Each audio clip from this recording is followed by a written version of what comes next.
hundreds of former Spirit Airlines employees will be getting some help.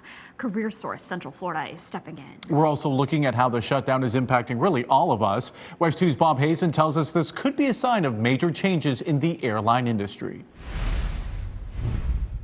Spirit's jets are all parked here now at Orlando International, and the airline's demise is raising some pretty big questions about what will happen with ticket prices and Central Florida's economy in the future.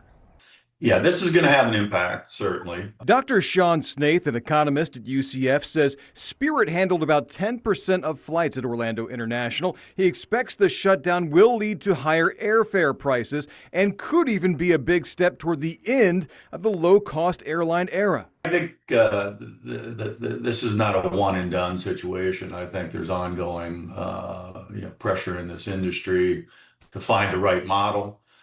That being said, demand for air travel continues to grow. Spirit filed its notice of mass layoffs with the state on Monday, noting almost 800 people losing their jobs here. The company blamed the war in Iran, saying, quote, these conditions, including war in the Middle East and a massive run-up in fuel prices that will cost U.S. airlines billions of dollars this year, were not foreseeable by the company and developed with a speed and severity that precluded the company from giving earlier notice as we fought to save Spirit. Snaith says when it costs more for tourists to come to Central Florida, that can only hurt our economy, and it also comes at a time when unemployment numbers have gotten worse here. The biggest unknown, he says, is Iran.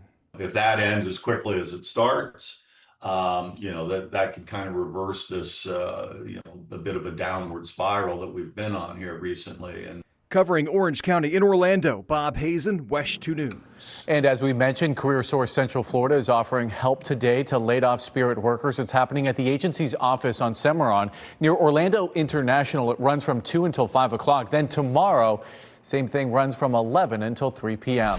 If you have a Spirit Airlines credit card, you can still use it to buy things. Bank of America, which issued the Spirit MasterCard, tells USA Today while it's not accepting new applications, existing accounts remain active. The bank says some customers may be eligible to move their accounts to other cards.